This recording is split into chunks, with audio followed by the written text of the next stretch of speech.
बोलिए जगन्नाथ धाम भगवान की जय। कृष्ण कन्हैया की जय।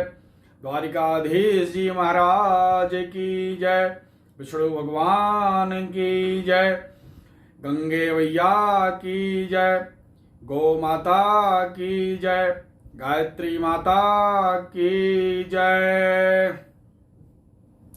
सभी भक्तों को नमस्कार। आज मैं आपको भगवान जगन्नाथ से जुड़े हुए एक ऐसे रहस्य को बताने जा रहा हूं जो आप में से अधिकतर लोगों को नहीं पता होगा, और इसको सुनने के बाद आपको भगवान के दर्शन की जो व्याकुलता पैदा होगी उसका एहसास मुझे अभी से है। उनका नाम ऐसे ही जगन्नाथ नहीं है। जगत के स्वामी सिर्फ पदार्थों के स्वामी नहीं है, समस्त सृष्टि के प्राणियों के अंदर जिनकी चेतना हो वह है भगवान जगन्नाथ। कलयुग के साक्षात भगवान है भगवान जगन्नाथ। आप उनको आज तक सिर्फ एक तीर्थ, एक मूर्ति, एक प्रतिमा, एक मंदिर, एक चारों धाम में से एक प्रमुख, इतना ही समझते थे।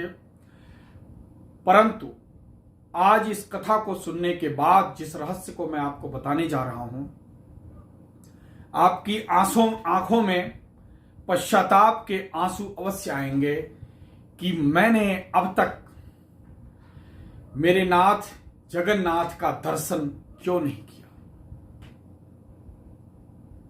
भक्तों, भगवान जगन्नाथ की प्रतिमा जो आज विराजमान है, वह प्रतिमा मात्र काष्ठ से बनी हुई प्रतिमा नहीं है। उसके पीछे का राज सुन करके आपके रोंगटे खड़े हो जाएंगे। द्वापर की समाप्ति पर आप सभी को पता है कि मेरे आराध्य श्री कृष्ण को बहेलिये ने तीर मार दिया था और उनके तलवे में तीर लगा। बहेलिया दौड़ करके गया और भगवान ने बोला ये तो प्रकृति का नियम है, मेरा समय हो गया, मुझे पृथ्वी से जाना ही है, और शरीर छोड़ा। उनके शरीर का अंतिम संस्कार बहेलिये और पांडवों ने मिलकर के तक पे भगवान के शरीर का अंतिम संस्कार करने पर जब शरीर जल रहा था, उनका हृदय घंटों तक उस अग्नि में जला ही नहीं। अंत में उस नहीं जले हुए हृदय को वो धड़कता रहा। उस नहीं जले हुए हृदय को पांडवों और बहेलिये ने समुद्र में एक लकड़ी के सहतीर के ऊपर रख करके प्रवाहित करके और क्षमा याचना भगवान से कर ली। वही भगवान का हृदय कालांतर में तैरते हुए पुरी के तट पर एक लंबी लकड़ी के अंदर बहते हुए आया और मालवा के राजा इंद्रद्युम्न के स्वप्न में यह आया कि वहां एक लंबी लकड़ी है और उससे भगवान की मूर्ति बनानी है। इससे जुड़ी जो और कथा है उसको मैं अगले वीडियो में भी लेकर के आऊंगा, पर आज इसी रहस्य पर ही आप केंद्रित रहें। भगवान जगन्नाथ के जो और रहस्य हैं उसको मैं फिर से लेके आऊंगा, कथा कैसे निर्माण हुआ मंदिर का, और उसी लकड़ी के अंदर भगवान का वह धड़कता हुआ हृदय विद्यमान था। और राजा को जब स्वप्न आया कि कैसे मंदिर का निर्माण होना है, भगवान विश्वकर्मा की आराधना उन्होंने किया और वो एक बूढ़े बढ़ई के रूप में आकर के मंदिर का निर्माण किए और प्रतिमा का निर्माण किए। भगवान श्री कृष्ण, बलराम और सुभद्रा जी के प्रतिमा का निर्माण कर ही रहे थे और उसी में उस धड़कते हुए हृदय को उन्होंने स्थापित किया। किंतु एक गलती से 21 दिन के पहले ही दरवाजा खोल दिया गया और वो बूढ़ा बढ़ई भी गायब हो गए और मंदिर और मूर्ति का निर्माण अधूरा रह गया। किंतु वह धड़कता हृदय उस प्रतिमा में स्थापित कर दिया गया।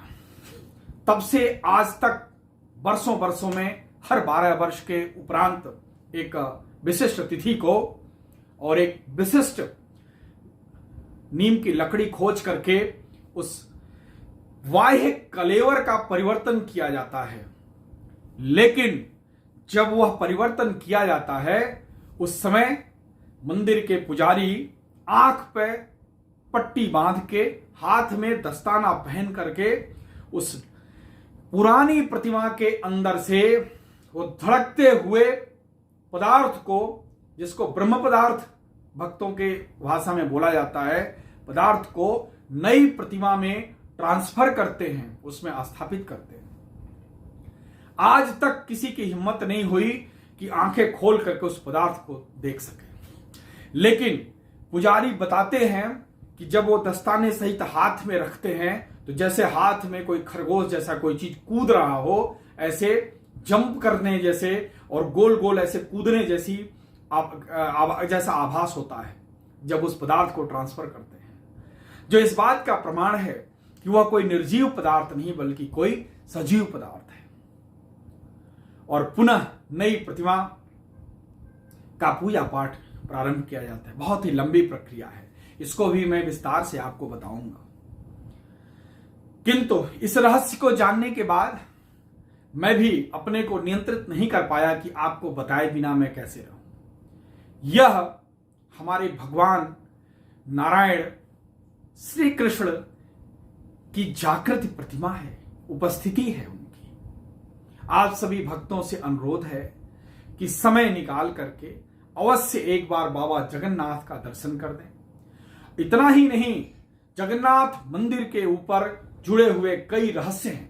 जैसे उनका मंदिर के ऊपर का पताका नित्य प्रति बदला जाता है और वह ध्वज पताका हवा की दिशा के विपरीत उड़ता रहता है। मंदिर के ऊपर से कोई पक्षी नहीं उड़ते हैं।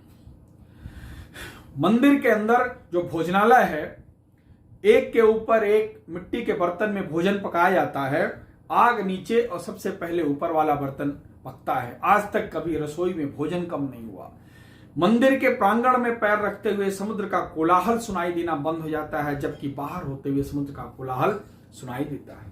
यही नहीं, भविष्य मालिका नामक पुस्तक में भगवान जगन्नाथ मंदिर से जुड़े हुए ऐसे रहस्य हैं कि उन मंदिर में जब ये घटनाएं होंगी तो आप समझ लीजिए कि कलयुग समाप्ति पर है। इन सबका वर्णन मैं अगले वीडियो में करूंगा। तब तक के लिए भगवान जगन्नाथ के श्री चरणों में नमन करिए।